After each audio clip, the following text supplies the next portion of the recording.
Bhajanlal cabinet की अहम बैठक कल होने वाली है। कल दोपहर 12 बजे मंत्रिमंडल की बैठक होगी और उसके ठीक बाद में आधे घंटे बाद यानी कि 12:30 बजे मंत्रिपरिषद की बैठक होगी। पीएम मोदी के दौरे से ठीक पहले ये कैबिनेट की और साथ में मंत्रिपरिषद की बैठक बुलाई गई है। कैबिनेट की मीटिंग में विभिन्न जनहित से जुड़े हुए जो कार्य हैं उन पर मुहर लग सकती है, यानी कि प्रस्तावों पर मुहर लग सकती है। तो कल भजनलाल कैबिनेट की बैठक होगी और दोपहर 12 बजे का वक्त मुकर्रर किया गया है मंत्रिमंडल की बैठक को लेकर और 12:30 बजे मंत्रिपरिषद की बैठक होगी। विभिन्न विषयों पर जो प्रस्ताव हैं वो इसमें शामिल किए जाएंगे और उन प्रस्तावों पर मुहर इस कैबिनेट की बैठक के दौरान लगने वाली है।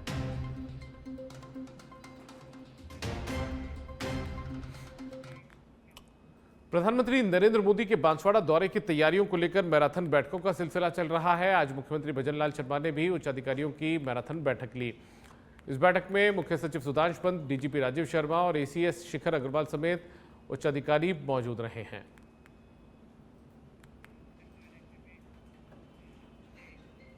प्रधानमंत्री नरेंद्र मोदी के जन्मदिन के मौके पर मुख्यमंत्री भजनलाल शर्मा ने सेवा पखवाड़े का शुभारंभ किया। उन्होंने जयपुर के मानसरोवर स्थित सिटी पार्क में सफाई की और पौधारोपण कर पर्यावरण संरक्षण का संदेश दिया। सेवा पखवाड़े के तहत हर दिन जन कल्याण से जुड़े कार्यक्रमों का आयोजन होगा। आज स्वनिधि योजना के तहत ऋण स्वीकृति एवं वितरण के लिए कार्यक्रम आयोजित हुए। वहीं 19 सितंबर को विश्वकर्मा युवा उद्यमी प्रोत्साहन योजना की शुरुआत होगी। 20 सितंबर को निक्षय पोषण किट वितरण, 21 सितंबर को स्वास्थ्य शिविरों का आयोजन, 22 सितंबर को वृक्षारोपण अभियान के अंतर्गत एक पेड़ मां के नाम का आयोजन किया जाएगा। 23 सितंबर को स्कूली बच्चों को यूनिफॉर्म के पेटे राशि का हस्तांतरण, 24 सितंबर को 150 यूनिट फ्री बिजली के लिए पोर्टल की शुरुआत, 25 सितंबर को सद्भावना केंद्र के लिए सामग्री संग्रहण और वितरण, 26 सितंबर को निर्माण श्रमिकों को विभिन्न योजनाओं के अंतर्गत राशि हस्तांतरण कार्यक्रम, 27 सितंबर को पंच गौरव योजना के तहत चिन्हित पर्यटन स्थलों की साफ सफाई और रखरखाव कार्यक्रम, 28 सितंबर को रोडवेज और ग्रामीण परिवहन सेवा की नई बसों के रवान की, 29 सितंबर को पशुपालकों को दूध के पेटे सब्सिडी राशि का भुगतान और 30 सितंबर को दीनदयाल उपाध्याय गरीबी मुक्त गांव योजना के तहत स्वीकृति और राशि हस्तांतरित की जाएगी। वहीं 1 अक्टूबर को दिव्यांगजनों को स्कूटी और उपकरण वितरित होंगे। वहीं 2 अक्टूबर को सेवा पखवाड़े के आखिरी दिन समापन के मौके पर स्वच्छता अभियान आयोजित किया जाएगा।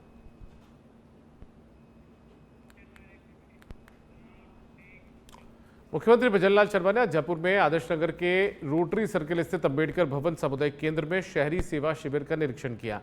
उन्होंने पीएम स्वनिधि योजना के लाभार्थियों को चेक वितरित किए। आवासीय पट्टे, नाम हस्तांतरण, जन्म मृत्यु एवं विवाह प्रमाण पत्र भी इस दौरान सौंपे हैं।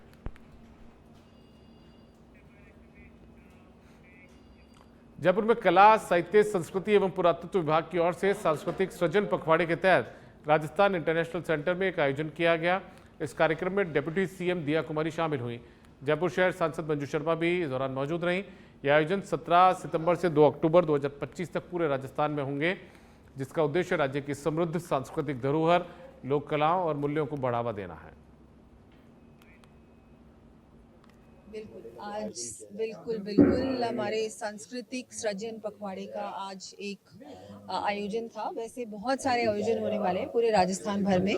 जो हमारे राजस्थान की संस्कृति है, हमारा कल्चर है, उसको हम लोग अलग अलग प्रस्तुतियों के द्वारा सभी को, मुझे लगता है कि अब समय आ गया है कि जैसा प्रधानमंत्री जी बार बार कहते हैं कि हमारे विकास है तो फिर विरासत भी है, तो विकास भी और विरासत भी साथ साथ चलते हैं। तो उसी में हम लोगों ने इस बार हमारे बहुत सारे सांस्कृतिक प्रोग्राम्स को भी जोड़ा है इस पखवाड़े में। 17 से लेके जो 2 तारीख तक हो रहा है और आज इसमें बहुत अच्छी प्रस्तुतियाँ थी। कथक नृत्य था और मांड और ब्रिज रसिया का कार्यक्रम था। तो बहुत ही सुंदर प्रस्तुतियाँ थी जो दूर दूर से, भरतपुर से और राजस्थान भर से यहाँ पर कलाकार आए और उन्होंने बहुत सुंदर अपने परफॉर्मेंसेस दिए। और जोधपुर से बड़ी खबर है, यहाँ पर पुलिस कमिश्नरेट इलाके में फिर से फायरिंग हुई है। भांजे ने मामा की गाड़ी पर फायर कर दिया। बताया जा रहा है कि 5 राउंड फायर यहाँ पर किए गए। बड़ी बात यह है कि पूरी घटना का सीसीटीवी फुटेज भी सामने आ चुका है। सूचना के बाद मौके पर पुलिस पहुंची। एफएसएल टीम को भी मौके पर साक्ष्य जुटाने के लिए बुलाया गया है। सूरसागर थाना क्षेत्र का ये पूरा मामला है। तो इस वक्त की बड़ी खबर बता रहे हैं, जोधपुर पुलिस कमिश्नरेट क्षेत्र में जो सूरसागर थाना है वहां पर 5 राउंड फायरिंग हुई है और यहाँ पर आपस में रिश्तेदारी में ही ये हमला जो है वो किया गया। इस पूरी घटना का सीसीटीवी फुटेज सामने आ चुका है। सूचना मिलने के बाद पुलिस मौके पर पहुंची है। एफएसएल टीम को मौके पर बुलाया गया है जिससे कि साक्ष्य यहाँ पर जुटाए जा सके। और ये देखिए सीसीटीवी फुटेज भी सामने आ चुका है। ये सीसीटीवी फुटेज, एक भांजा है, उसने अपने मामा की गाड़ी पर यहाँ पर फायर कर दिया।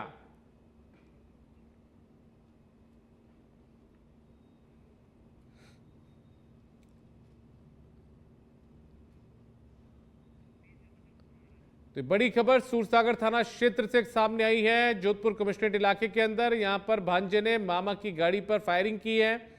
आपस में कोई विवाद इनके रहा होगा और उसी वजह से ये जो भांजा है वो यहां पर अपने मामा की गाड़ी पर फायरिंग करता हुआ नजर आया। अभी पुलिस की जांच का विषय है कि क्या वजह थी जिसके चलते इस भांजे ने अपने मामा की गाड़ी पर फायर किया। ये भी अभी तक स्थिति साफ नहीं हो पाई कि क्या उस दौरान गाड़ी जो है उसके अंदर जो गाड़ी का मालिक था यानी कि जो आरोपी है उसका मामा जो था उस गाड़ी के अंदर मौजूद था या नहीं। ये तमाम चीजें जो है वो जांच का विषय है।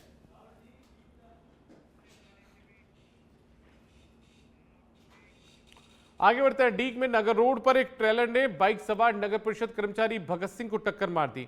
इस हादसे में गंभीर रूप से घायल भगत सिंह को प्राथमिक उपचार के बाद भरतपुर के हायर सेंटर रेफर किया गया।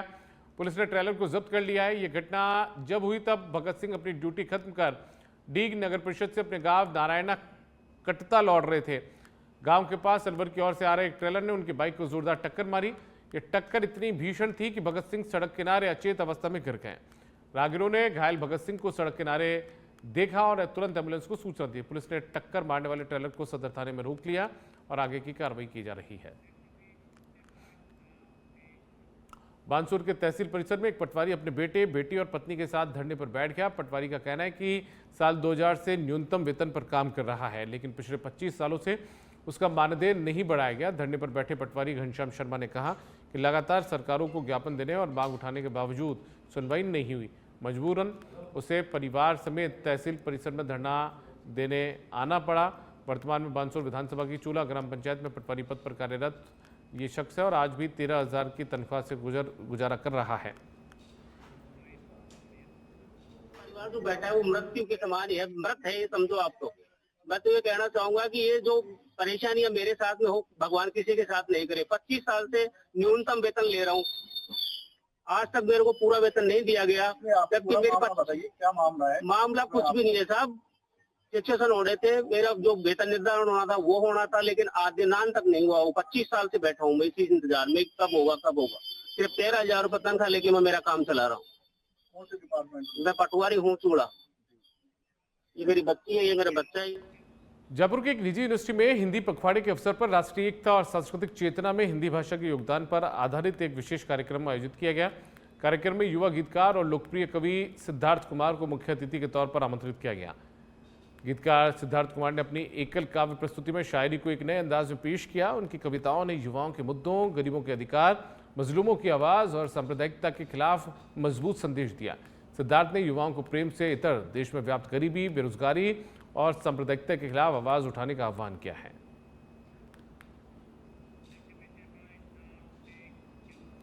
जयपुर में सांस्कृतिक सृजन पखवाड़े के अंतर्गत विद्याधर नगर स्थित बियानी गर्ल्स कॉलेज में राजस्थान संस्कृत अकादमी और एके इंफ्रा के संयुक्त तत्वाधान में वैदिक संस्कृति एवं महिला सम्मेलन का भव्य आयोजन किया गया।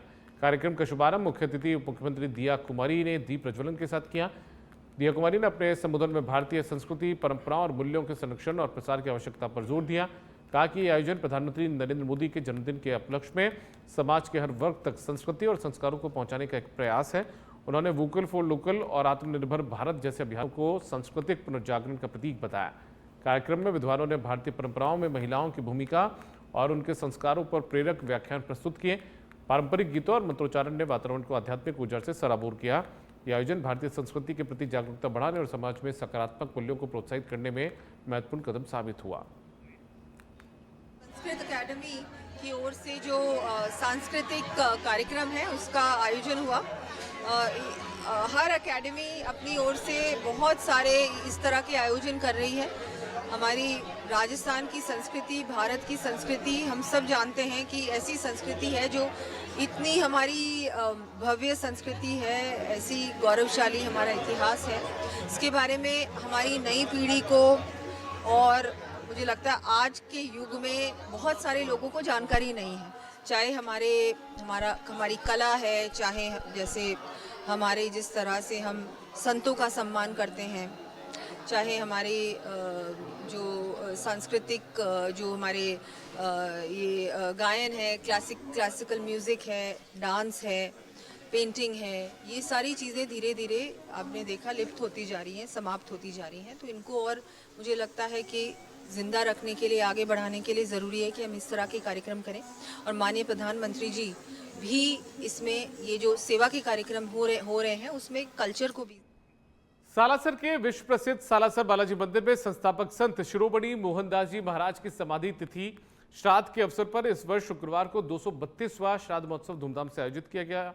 यह आयोजन भक्तों की आस्था का केंद्र माना जाता है और इसे विश्व का सबसे बड़ा श्राद्ध कहा जाता है, जिसमें देश विदेश से 1 लाख से ज्यादा श्रद्धालुओं के पहुंचने की इस कार्यक्रम में संभावना है। मंदिर के मनोहर पुजारी ने बताया कि इस अवसर पर भक्तों के लिए 21 टन हलवे का विशेष प्रसाद तैयार किया गया है। परंपरा के मुताबिक ये हलवा पंच मेला सब्जी के साथ परोसा जाता है। हलवा तैयार करने की प्रक्रिया 1 हफ्ते पूर्व शुरू हो जाती है और 2 दर्जन से ज्यादा हलवाई लगातार कई दिनों तक इसकी तैयारी में जुटे रहते हैं। बानसूर के हरसोरा रोड पर रामनगर पेट्रोल पंप के सामने ओवर स्पीड के कारण 2 बाइक्स की आमने सामने की भिड़ंत हो गई। इसका सीसीटीवी फुटेज में सामने आया है। बताया जा रहा है कि एक बाइक सवार पेट्रोल पंप पर तेल भरवाने के लिए मुड़ा था, लेकिन तेज रफ्तार के कारण बाइक का संतुलन बिगड़ गया, जिससे दूसरी बाइक से भीषण टक्कर हुई। हादसे में दोनों बाइक सवार नितेश कुमार और सुरेश सेन, जो कि बाबरिया के रहने वाले थे, गंभीर रूप से घायल हुए हैं। उछलकर पास के पार्क में जा गिरे। घायलों को स्थानीय लोगों की मदद से अस्पताल ले जाया गया, जहां प्राथमिक उपचार उनका किया गया।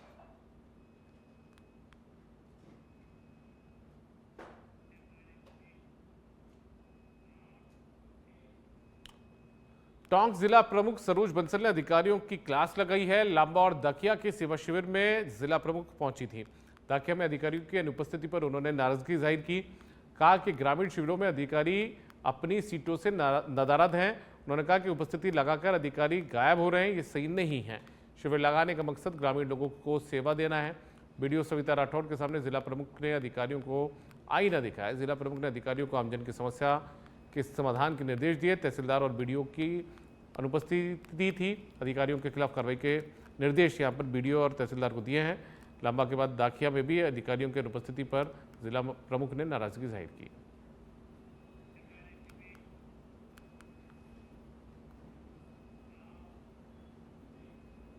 टोंक के मालपुरा से खबर है। यहाँ पर एटीएम लूट मामले में पुलिस को सफलता हाथ लगी है। 9 में से 4 आरोपियों को गिरफ्तार कर लिया गया। लूट कर ले गए एटीएम को भी पुलिस ने जब्त कर लिया है। दरअसल 14 से 15 अगस्त की ये घटना है। रात में एटीएम उखाड़कर बदमाश ले गए थे। पुलिस ने अंतर्राज्यीय एटीएम चोर गैंग का खुलासा किया। गैंग ने किशनगंज में भी एटीएम उखाड़ना स्वीकारा है। बदमाशों ने स्कॉर्पियो से बांधकर एटीएम उखाड़ा था। लूट के समय एटीएम में 12,77,000 रुपये थे। एसपी राजेश मीणा ने प्रेस कॉन्फ्रेंस कर इस बात का खुलासा किया।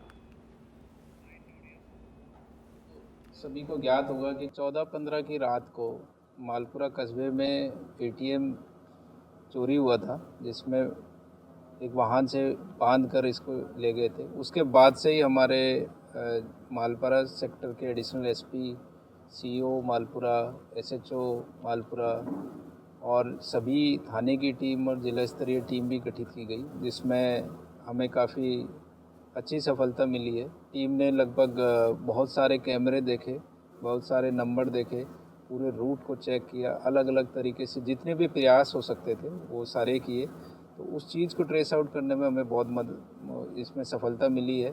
इसमें हमने अभी तक 4 आरोपियों को गिरफ्तार किया है। कुल 9 आरोपी थे, जिनमें से 4 को गिरफ्तार किया है और जो लूटा हुआ एटीएम था उसको भी बरामद किया है। जैसा खबर जयपुर से अपहरण करके स्कॉर्पियो की लूट का मामला सामने आया है। श्यामनगर थाना पुलिस ने कार्रवाई की। स्कॉर्पियो की लूट करने वाली गैंग के 2 शातिर आरोपी गिरफ्तार हुए हैं। परिवादी से छोड़ने के लिए, यानी कि गाड़ी छोड़ने के बदले में इन्होंने 10 लाख रुपए की फिरौती मांगी। डीसीपी साउथ राष्ट्रीय राज के निर्देश पर यह कार्रवाई हुई है।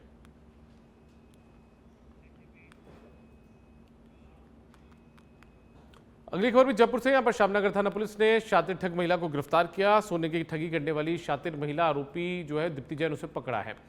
जयपुर शहर में माणक चौक और आदर्श नगर थाना इलाके में भी इसने वारदात की थी। 15 मई को परिवादी सुनील जैन ने रिपोर्ट दर्ज करवाई थी। थानाधिकारी दलबीर सिंह फौजदार ने कार्रवाई की है। तो शातिर ठग महिला को गिरफ्तार यहां पर किया गया है। श्यामनगर थाना पुलिस ने यह कार्रवाई की है और इस महिला ने कई दूसरे थाना इलाकों में भी ठगी की वारदात को अंजाम दिया था।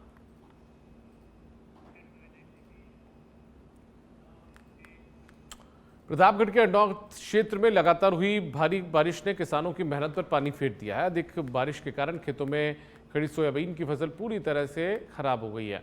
कई जगह खेतों में पानी भर जाने से फसल सड़ने लगी है।